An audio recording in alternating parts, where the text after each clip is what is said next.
Now, while Jay has not been a father yet, he has become an expert on how to raise a teenager. Jay has been a Toastmaster for almost 5 years. He and his wife, Alex, have been married for 21 years and have hosted 25 exchange students. Tonight, we will learn a little of what he has learned being a host father. Jay Furnari. Thank you, Madam Toastmaster and fellow Toastmasters and guests. I'm going to take you back in time about 17 years ago. It was a Monday night, and a friend of ours called us and said, "How would you like to be host parents?" I had no idea what he was talking about. He was with a group, an organization called YFU, Youth for Understanding, and he was looking to place a student that they had in Maryland. Here's a young girl that was brought here from Germany to Maryland.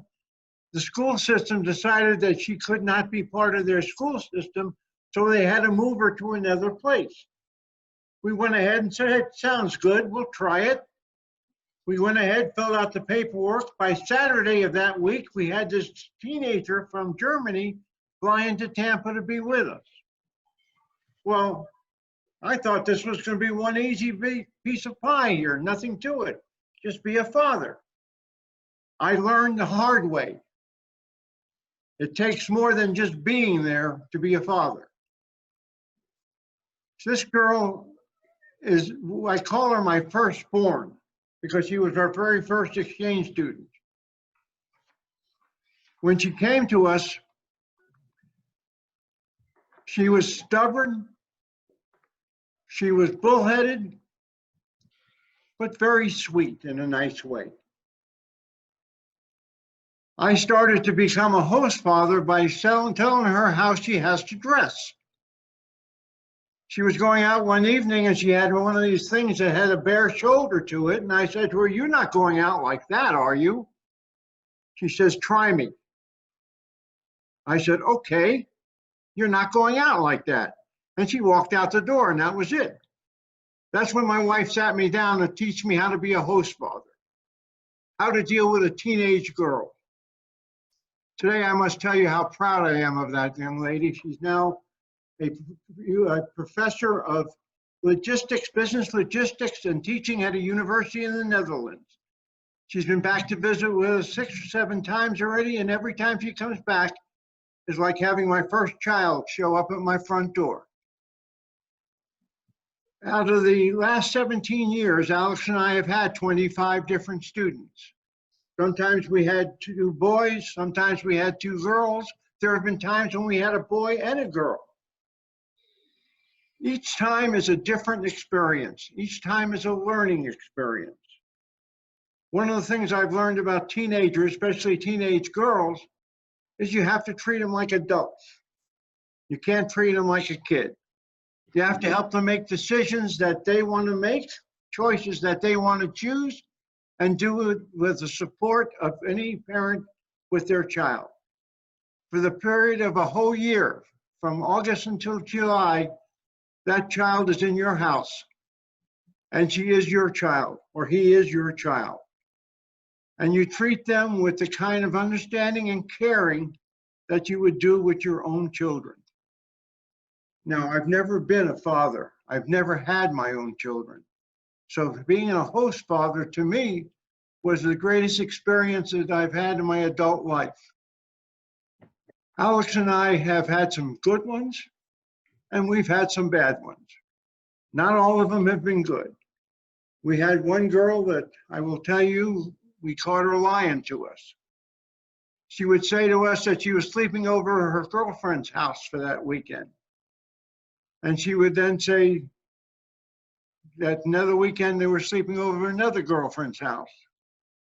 We got a phone call one Saturday morning from one of the girlfriend's fathers wanting to speak to her daughter, his daughter.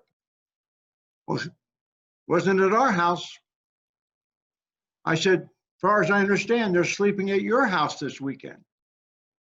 He says, no, they haven't been at our house. We caught her. She and a bunch of college students were making a weekend for themselves. We went ahead and grounded her. That lasted a whole week until I broke down and said, okay, you're not grounded anymore. But she was the worst. We also had one girl from South Korea who couldn't speak English. All she knew how to say was yes or no. So she had to get a lot of shots for herself for going to school. She had to get her immunity shots. And I got two lights, one yellow, one green here.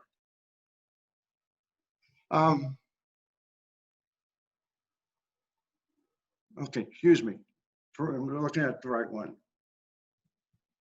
She was taught to get all these immunization shots. And we told her what she was going through. And I said, you understand? She says, yes, I understand. We go to the clinic. The woman comes out with the needles on a little tray, and the girl fainted. She had no idea what we were talking about. But other than that, there has been nothing but joy for Alex and I and our kids. We have pictures of them all over our house. We talk to them, many of them monthly. Some of them, we talk to them every week. We keep in touch. Some of them have became married. Some of them have children.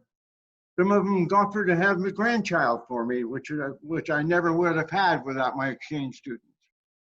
Now, you all can be exchange parents, every one of you. There's no age limit.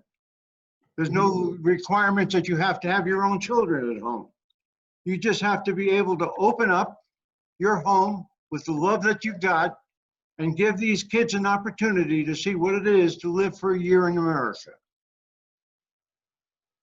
It's a cultural shock for them. We've learned that many of them come for a different reason than they originally stated in their letter to us. Some of them had parent problems, some of them had problems with siblings, but we had to give them a normal year. And I wish for each and every one of you here would take an opportunity to go to yfu.org or afs.org, two organizations that we are familiar with, and see about becoming a host parent.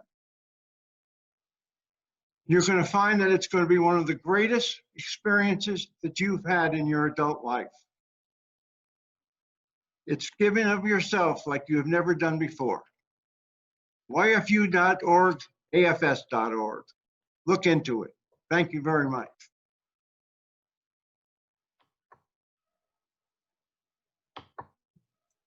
Thank you, Jay. And if everyone wants